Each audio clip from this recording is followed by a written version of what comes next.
Good afternoon, everybody. Thank you for joining us. I'm Eric Poole with the Facts Institute for County Government. We are the training and sometimes research arm of the association. And since about 2020, we've done roughly about 60 different webinars that have covered COVID to CARES Act to a little bit of everything in between. And through the studio, we also do several different podcasts, some on leadership and then some on the legislative process. For today, I want to thank one of our more important partners. It's FDOT for working with us to put this webinar together. A little background, the chairs of FACT's Urban Caucus and Rural Caucus asked if we could put together a series of webcasts on issues related to transportation funding, regional transportation collaboration, infrastructure resiliency, among some other ones. And given that Congress recently passed certainly one of the largest infrastructure packages in years, we felt that this would be a good launching point to start this series of webinars. And so to that end, I'm pleased to introduce Ms. Allison Stetner, who is the Director of Policy Planning at FDOT's central office in Tallahassee. And perhaps of all the offices at DOT, I'm going to guess that policy planning has probably more impact on counties than all the others. It includes community planning and resiliency, MPO support, rural planning support, public involvement, broadband, and they're also in charge of maintaining and updating the Florida Transportation Plan. So Ms. Stetner has been with the department since 2015, and before that, she spent nearly a decade working in local government, including Seminole County, so we include her as an alumna of the FACT family. So with that, Allison, I want to thank you for joining us, and I'm going to turn it over to you. And I just want to mention for those that are on it, if they got questions, we all know how to use Zoom. Put them in the Q&A or chat feature, and we'll ask them towards the end. So with that, Allison, thank you, and I'll turn it over to you. Yeah, thank you, Eric. It's really a pleasure to be here, and I'm excited to talk about this transformative and landmark law that is going to really help us improve our infrastructure statewide. I'm going to focus mostly on the transportation impacts of the law, but for all my friends out there who have other infrastructure needs, there is a lot of funding and programs available to you to upgrade water and sewer and other items as well. But let me just jump right into it and talk a little bit about what the law says. So this is really the reauthorization of the Federal Surface Transportation Act, and it extends and increases formula funding for transportation and a variety of other infrastructure projects. And there's more federal funds available through competitive applications in this law as well. And then just a little bit about the $500 billion that are for new investments, and this covers transportation, water, the environment, power and energy, broadband, resilience, public lands. So there's a lot of money available throughout the entire bill for a variety of things.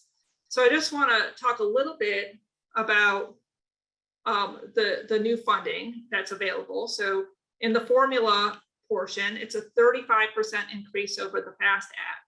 And just so you can know a little bit about the difference between formula funding and our discretionary programs. The formula funding is the non-competitive funding. This is the money that's just that Congress sets by formula and determines who's going to receive it. So, so this is our base funding program. And in there, you can kind of see the different programs, and this is a comparison between the FAST Act and the bill share. And in the last column over here, you can see the increase of funding for the variety of programs. And there's some new programs in there that really relate to, there's this Protect Formula program is a resiliency program. There's the carbon reduction program, which focuses on greenhouse gas reduction. And then there's some new formula programs as well, such as the Bridge Formula program and the National Electric Vehicle Formula program, which has substantial funding in it. I'm going to jump over to talk about the policy areas that are emphasized in the bill. There's these 5 big focus areas, and that's safety, equity, resilience, modernization, and emerging mobility, And then there's just a few other key minor policy things that I'll touch on that are important, especially if you're going to start using this federal funds. So in the safety, kind of enhance and elevates the concepts of safety, strengthens the highway safety improvement plan, embraces the Vision Zero and the safe system approach. It provides a lot of new funding for local road safety improvements, which I'm sure everyone's happy to hear that, and requires planning funds to be used to increase safe and accessible travel options. It has a brand new discretionary program called the Safe Streets and Roads for All, which is only available for local agencies. So keep an eye on information that will come out on that. And then it creates more competitive programs for rail safety, healthy streets, and pedestrian safety. Equity is a strong influence throughout the entire bill. And it's integral to the new and continued programs. It's a key criteria point in any discretionary grant. And it kind of builds off the Justin 40 initiative and Executive Order 14008 that is implemented in the new law. So when you're looking at your program, make sure that you're thinking about that low income and people that have had disproportionate impacts to by the transportation system are included in your grant applications. Make a compelling story.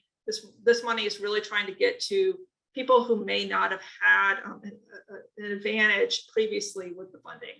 So there's also a new competitive program called Reconnecting Communities and Pilot Program. And this is meant to mitigate transportation facilities that created barriers to community connectivity. And it looks at economically disadvantaged communities. Under resilience, this is another key theme, and there's lots of programs that relate to resilience in the bill. There's a brand new Protect program, which has both formula and competitive grants for resilience planning and improvements, and it covers from planning all the way through operations. So there's funding for every phase of every project, and it has this is really focused on the surface transportation projects, and allows a portion of the NHS funds to be used on resilience feature for off the NHS. And it requires asset management so that project plans consider resilience through the life cycle of a project. And then under the modernization and emerging mobility key area, we have the increases a commitment to modernization. And so that in doing so, it adds eligibility for modernization and emerging technologies to these existing programs. It increases the TAP program, the Transportation Alternative Program, to $7.2 billion. And then it creates several new programs that look at building an interconnected EV network and congestion relief programs for larger urban areas. And then it strengthens the the mobility and revolutionary transportation, the SMART grant program, which is another opportunity to look at leveraging technology to make community more efficient, make your system, your network work better and smarter, not harder, right? So, and then a few other little areas of the planning emphasis areas for both federal highway and FTA. They're looking at their public involvement. There's some additional coordination between DOD and the STRAWNet. And then there's the Federal Land Management Agency coordination, and there's a heavy linkage to planning and environmental in the Pell area, and leveraging more data in the transportation planning and decision making. So these are kind of the key things that we're incorporating as we're moving forward into the implementation of this bill. And then, so there's a policy framework that the Federal Highway is working on to prioritize these resources. And some of those, we know that all the legacy programs, those programs that existed previous to today, then the older programs that are not new in the bill, those are already rolling out. So we're beginning to see the funding hit our work program. And then the new programs, they're developing still the resources necessary to implement those. And some of those resilience programs are like what they consider their top tier programs. So you'll be seeing those come out shortly. I'm going to skip over and talk about the competitive programs. And because I think this is an area of great interest, and you can already see some of those notices of funding opportunities being able to hit the street. So we went from 13 existing programs to adding 21 new, 34 competitive programs in this bill with $187 billion up for grab. That's like 15% of the total funding available. So it's there's going to be a lot of interest and focus on discretionary grants. And I think there's going to be a new focus in trying to get the department to partner and look for ways to address and win these monies back into Florida. So what's important to know about competitive funding and these discretionary funds is that they are designed to address a specific program purpose. And then they focus on those policy areas. That's where you really need to put your energy to make sure you're addressing these areas: safety, equity, multimodalism, and resilience. And I'm just going to go through a few examples of the competitive programs. There's this new bridge investment program, which is great for if you have some bridges that just don't have facilities. So the competitive program allows you to kind of look at those ones that are functionally obsolete. Maybe they don't have bicycle and pedestrian connectivity. Maybe they need some enhancements. This is or you're looking at some other type of improvements in the area like water quality. This is a great program that could look at doing some bridge replacement to make those improvements that wouldn't necessarily be able to be done in previous plans. And then it increases the infrastructure for Rebuilding America, the INFRA program. It also increases the RAISE grant opportunities, which was formerly BUILD and formerly Tiger. So that increased in funding. And then there's this new National Infrastructure Project Assistance Program. These are mega projects that are over $100 million.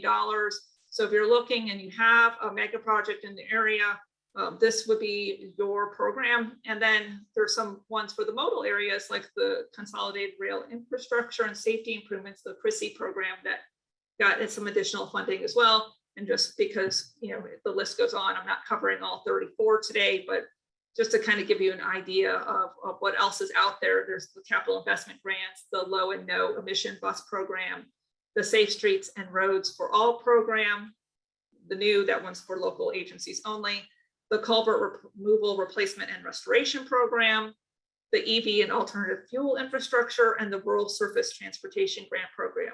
They really try to give something for everyone in this bill. So I think there's opportunity for someone in any of the counties out there to go after this funding.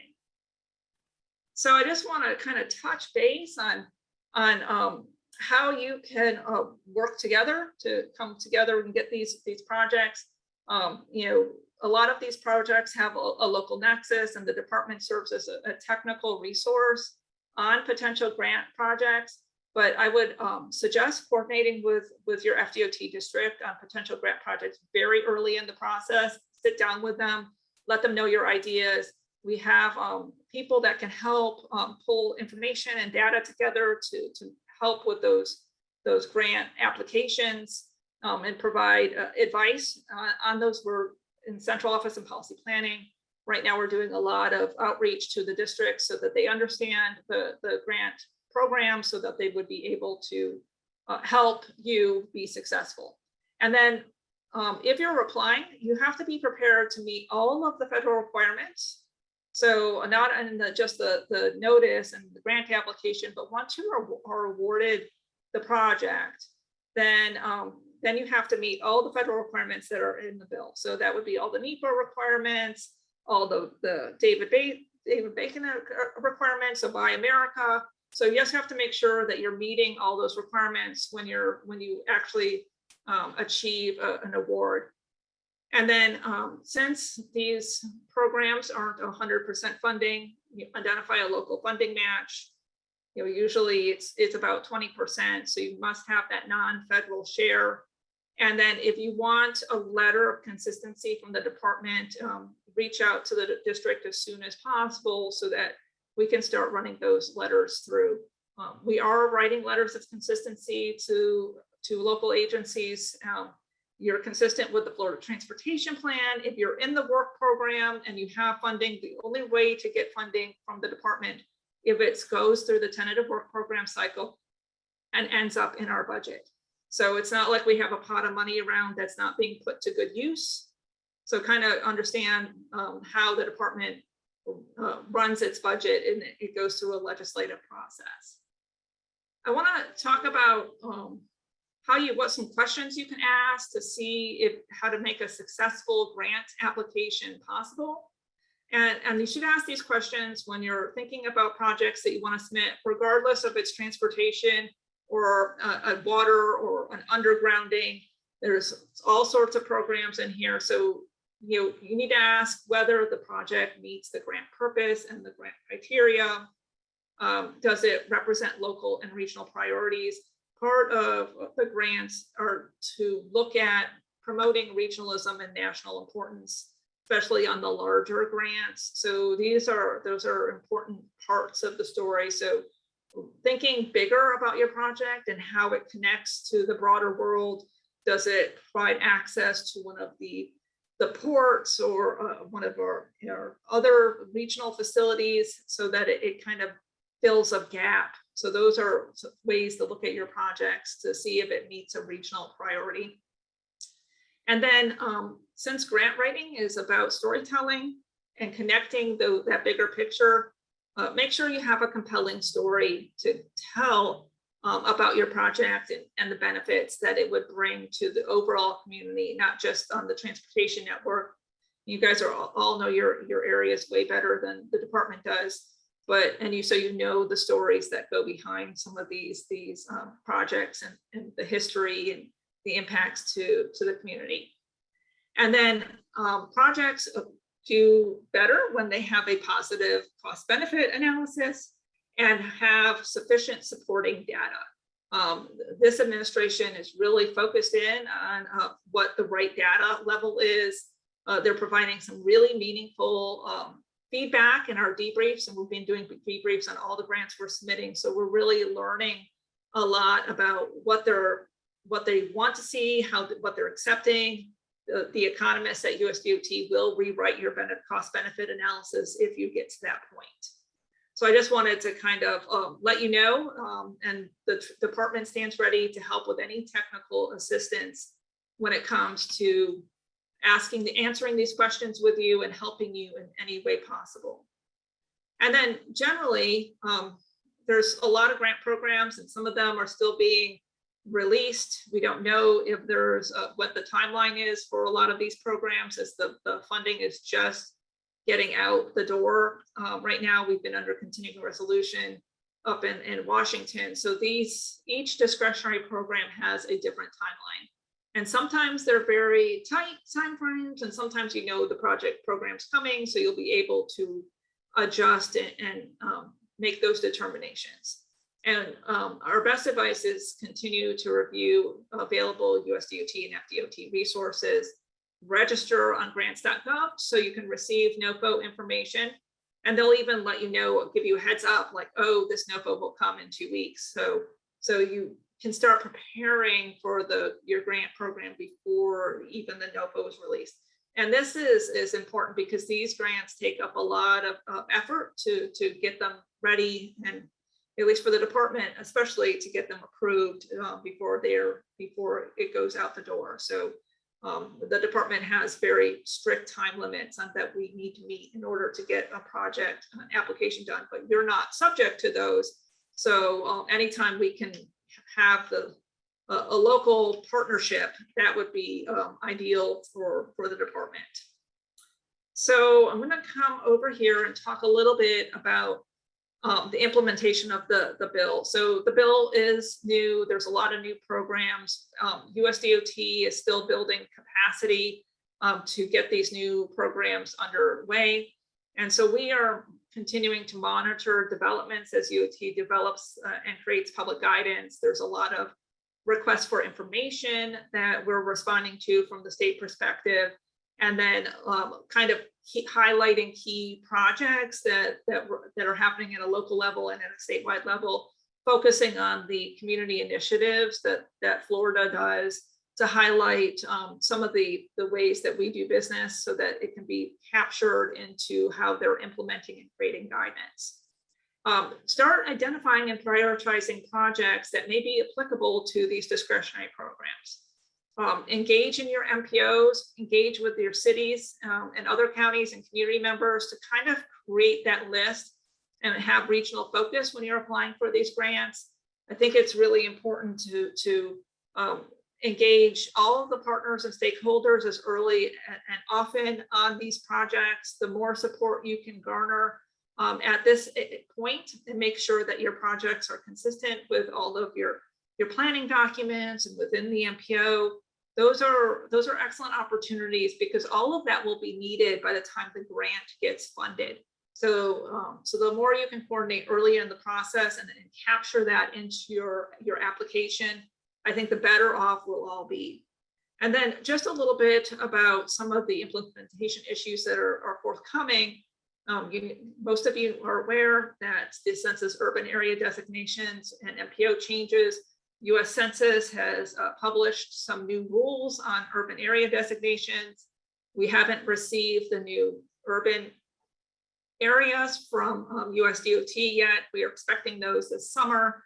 And so then we will start that updating those urban areas, making any changes that need to be done to MPOs, updating the functional classification of roadway networks. And that may impact some of how the funding is aligned down the road, no pun intended.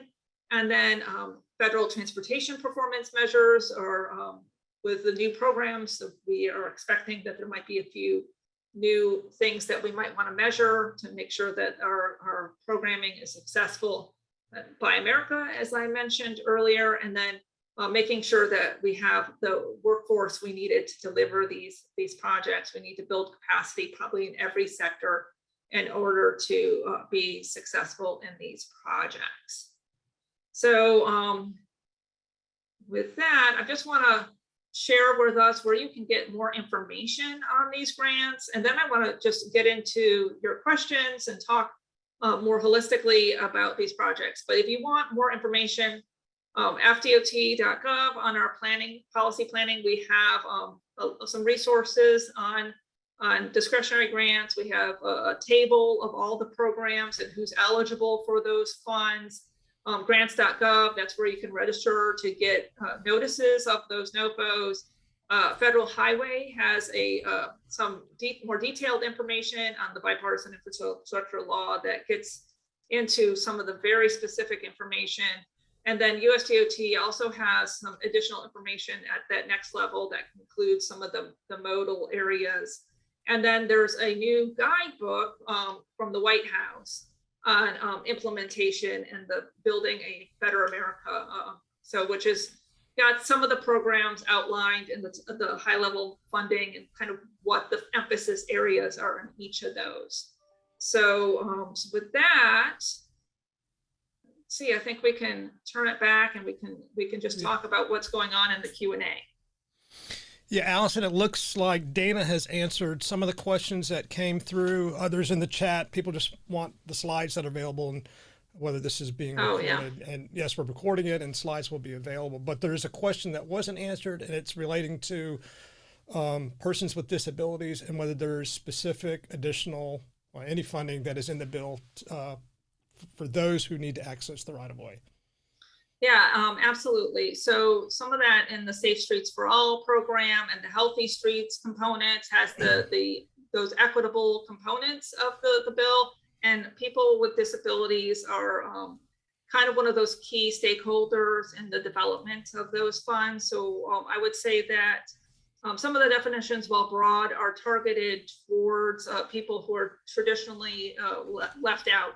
And when we think about our accessibility and the 504 transition plans, there's funding for implementation that goes through the operation and maintenance side of the funds that can help us kind of deliver some of those 504 transition plans as well. So, I mean, if it's not a specific program, but it's kind of built into some of the program areas. Okay, does that help? I think so, unless the person that asked the question wants more detail. another question that came through is, have the funding amounts for the state and locals been determined? So we have the general allocations that have come through by the state, and those are broken down into different levels based on population and the lane mile mix and DMT. So there are the funds that have come in for 2022 for the majority of the program. The way it works, it gets kind of complicated here. So the Congress has been under a continuing resolution, which extended and added some funding. Then the state gets obligating authority to be able to spend that funds when we get an appropriation. And then we build it into the work program that goes through the legislature. So there's a little bit of a timing disconnect because we just got a budget laid and approved, and some of the money is still hitting. So then after July, we'll have to kind of realign where the federal funding comes in when we have a new budget cycle. And then for next year, you'll see that money start coming in through the tentative work program cycle that starts in August. So right around the corner, we'll be starting to program that money into 23 and 24 as we kind of advance. But the funding is coming in, we're getting the obligating authority, and we have the majority of the 22 funds now at the state level. So Allison, can you talk about, let's see, almost all the grant programs need a non-federal match. And it's my understanding that some of the state grant programs like SIGP, SCOP, SCRAP could be used as a part of the non-federal share. Have y'all thought about how that would mechanically actually and logistically work, given that those grant dollars are on the state level funded on an annual basis, and whether it's a competitive grant or whether it's the formula funding comes out? Could you give an example of how that might work for a county? Yeah, absolutely. So, SIGP and TRIP programming is state funds that is used traditionally off system. And so those programs are already state dollars. So if you wanted to leverage a federal grant using that part that's already been programmed and committed can count as part of the non-federal share. So when you're looking at projects that you already have planned and are programmed with SIGP or TRIP, or even SCRAP or SCRAP, right? Those are all, SCOP and SCRAP are also state funded resources. They can be part of that match when you're looking at a bigger program. So this is a great opportunity to take, we only were able to get this much money because there's not that much money in these programs, right? They're fairly limited. And we now can leverage a bigger project with that. So those are some of the opportunities to look for. And since it's already funded in the work program, because we fund out the 5 years, we can take that and look at it and call that a part of a partnership within the state. So we have a GIS tool that's statewide that shows all of the projects in the tentative work cycle.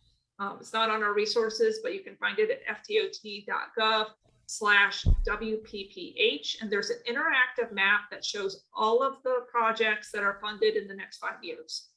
And so there is a good tool so that you can go in and kind of take a look at what's funded and where I have a project that overlaps that the department and the county can partner on. So, and that includes resurfacing projects too.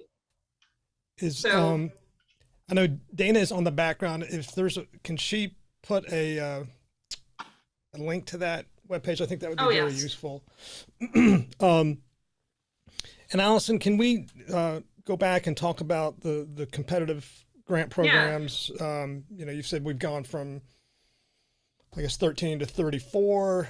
And what I would like to, I'm just kind of curious, I don't know if you can answer this question, but where does the department stand with respect to the not leaving any money on the table? In other words, you got all this money that's potentially available for Florida communities.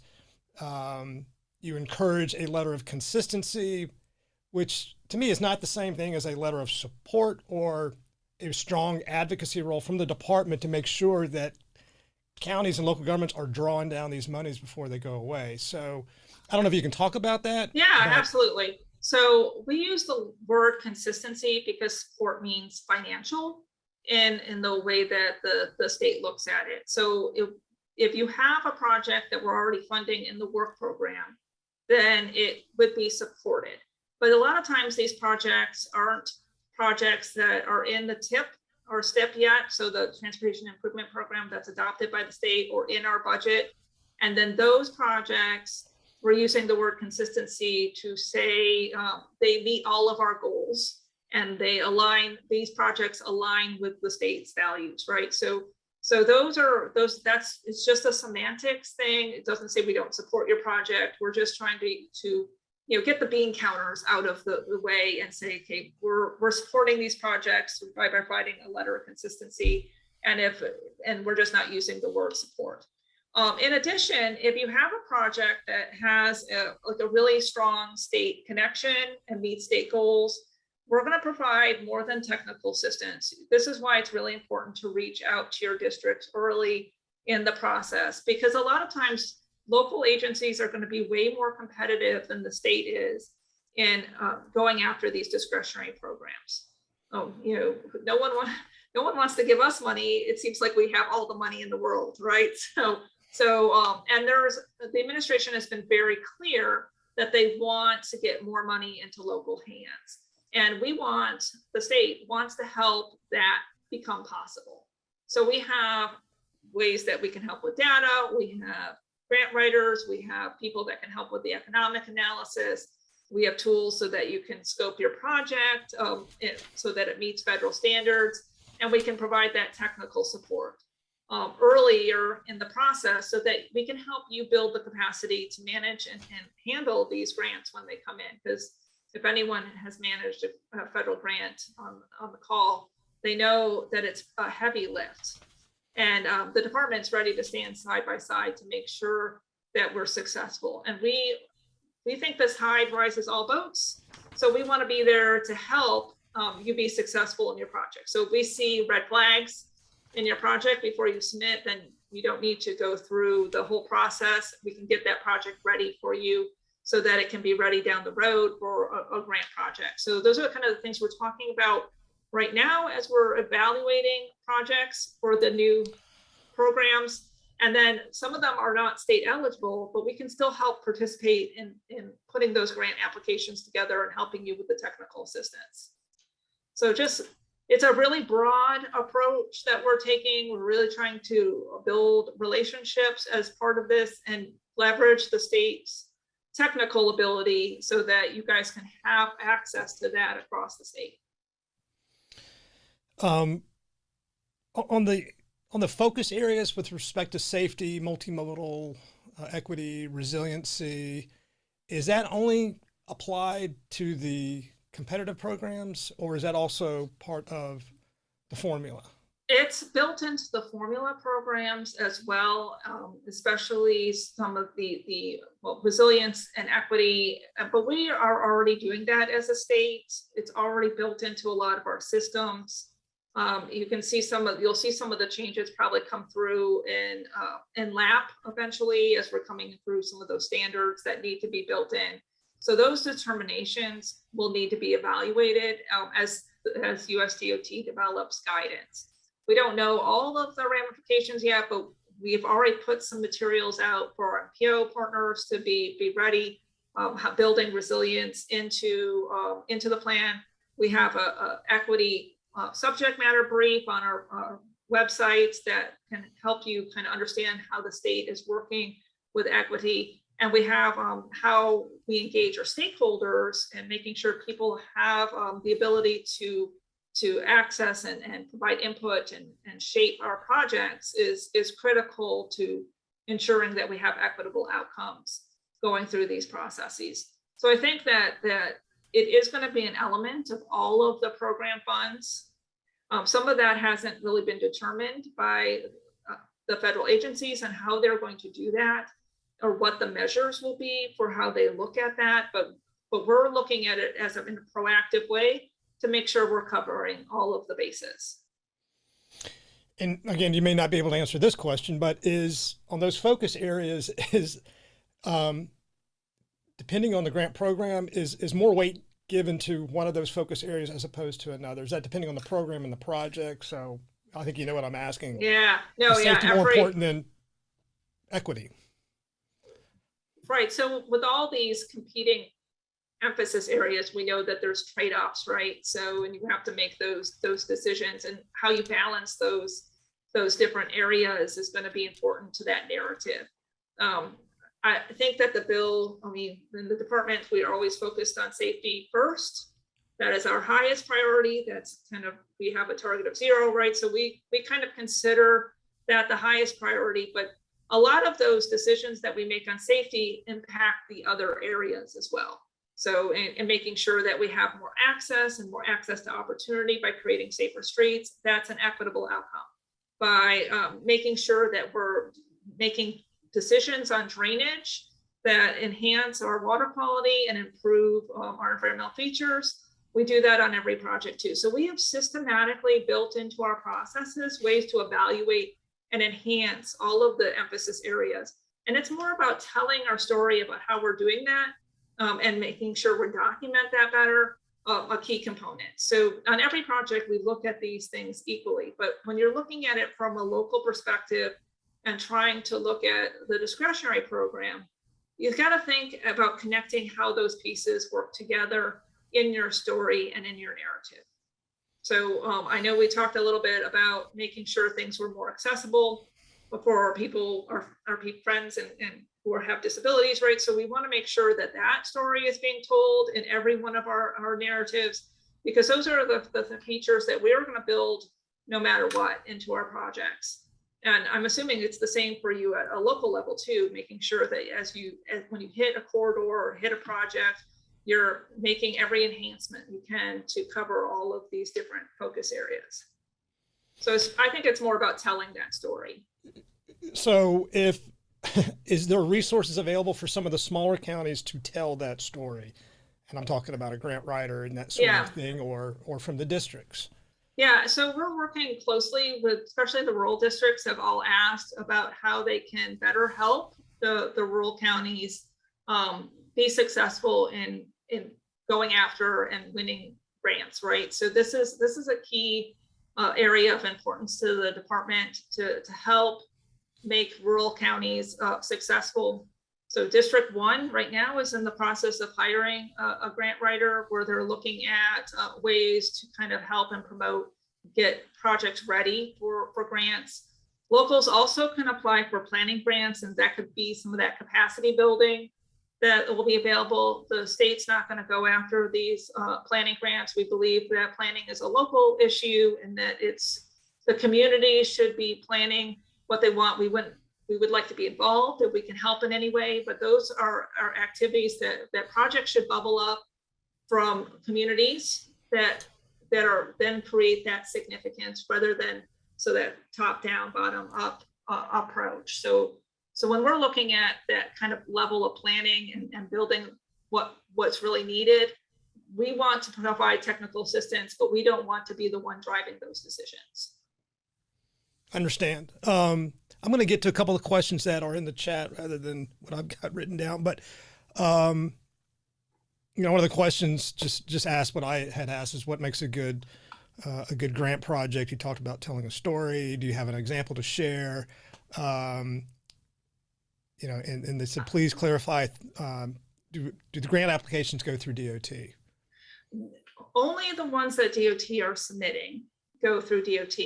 So if you're submitting your project, you can work right up to the deadline. So if you're working on a RAISE grant right now, the deadline is April 14th. And I'm sure many people are busily working away at those. But for us, we have an internal deadline that is much more stringent to meet, to make sure that we have budget and the ability to deliver anything that we put in, and it goes over to the governor's office to make those assurances. So there's a lot more review time. You don't need to do that if you're a local agency and you're the one submitting. And if we have a partnership, then you have all of the time to build it up. There's nothing requiring you to work with the department on these either. We want to provide support and help, and we can help make you successful. Then there's an opportunity there where we want you to reach out to us early in the process, because if you want us to help with some of that documentation or data, just the earlier you get to us, the better off and the more able we'll be able to assist. Doing a cost benefit analysis, and I want to talk about what a successful grant project looks like in a second, but that isn't necessarily cheap. It costs us about $35,000 to $40,000 to put together a BCA, and that is a heavy burden for a lot of communities, and we understand that. So whenever we can leverage multiple things at one time, that's what we're trying to do. And I want to talk about a few of the grants that the department has submitted that have really had a lot of local support. So the first one was the successful RAISE application last year for the Tampa Heights community.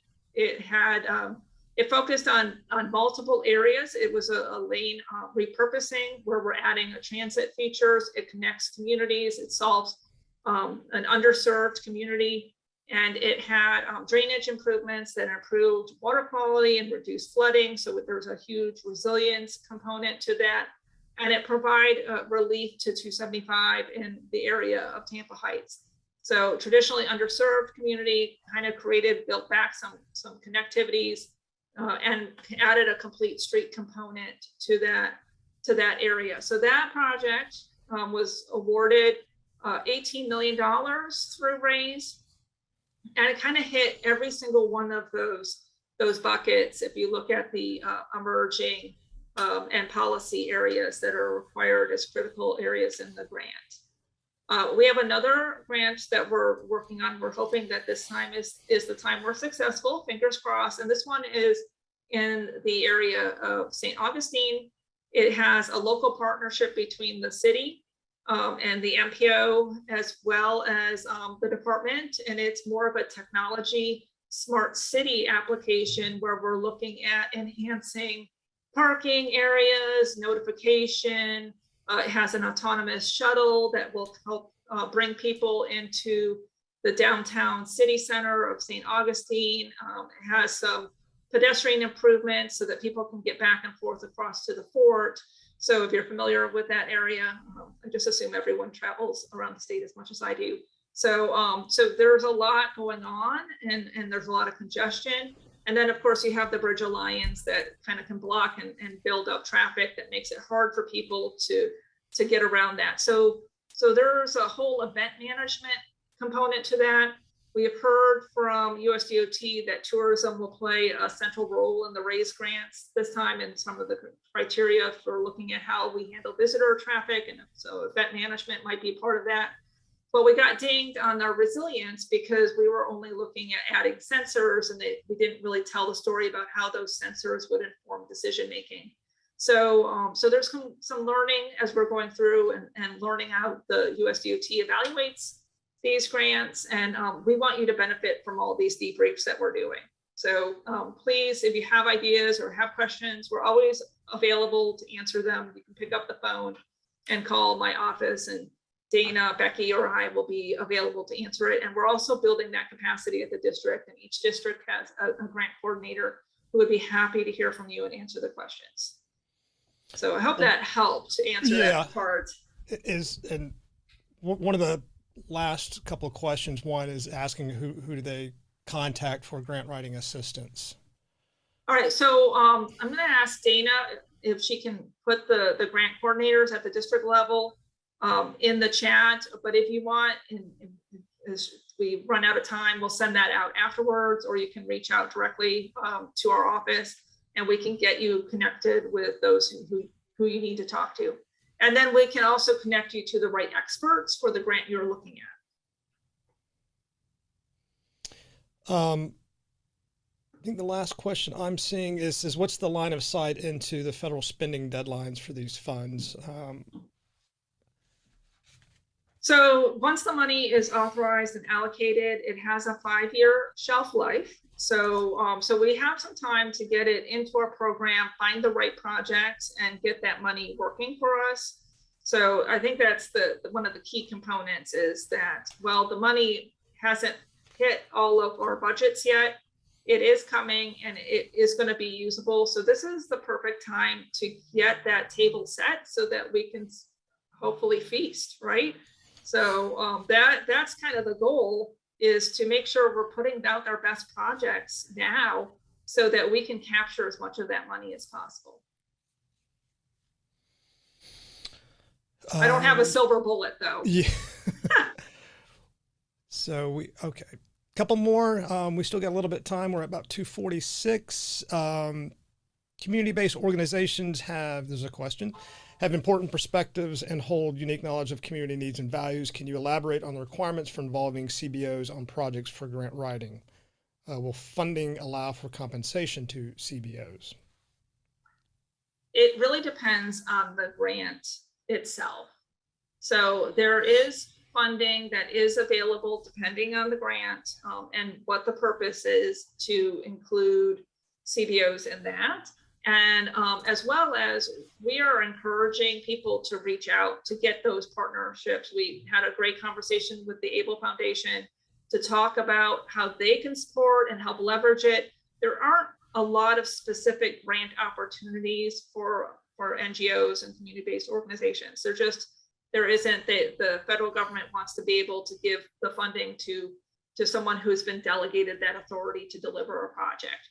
However, having those pieces to our conversation and to that story are extremely important at part of the narrative and look really good to USDOT and the reviewers. So I think that I don't want to underestimate the value that has, because they have huge constituencies that can help you deliver those projects.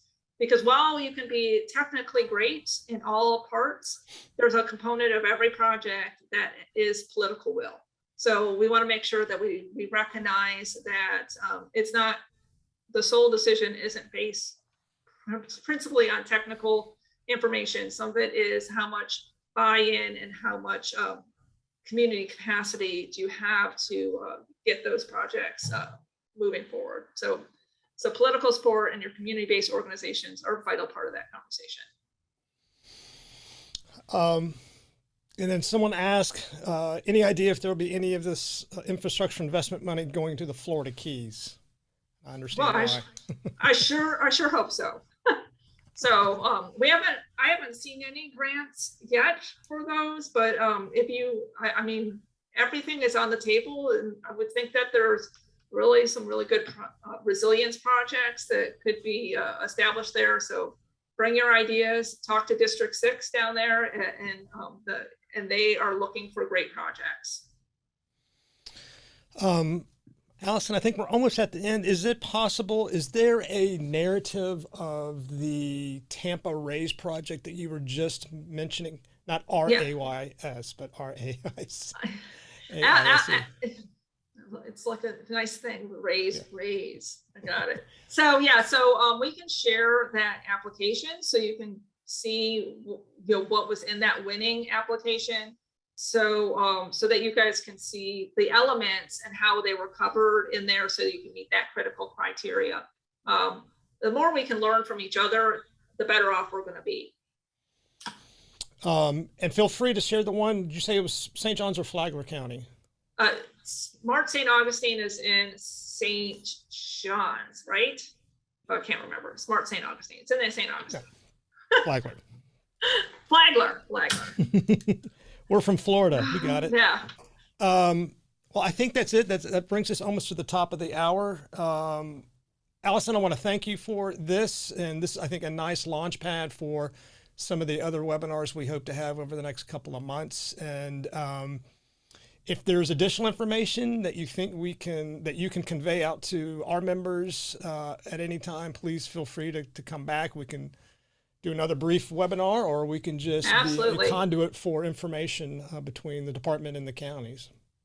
All right, there's one more question in the Q&A about Virginia's Smart Scale project.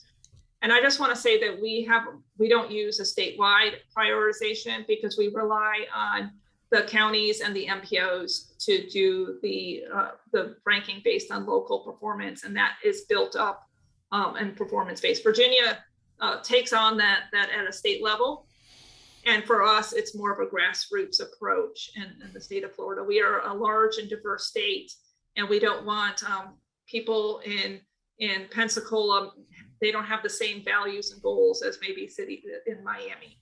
So we kind of think that it's better to have that performance-based evaluation happen at a local level. That's for anonymous out there. Yes, great. All right, Allison, Dana, thank you so much for putting this on. I certainly appreciate the energy you put into it and your time today. So thank you. It's been a pleasure. Thank you so much for having us and letting us get the word out.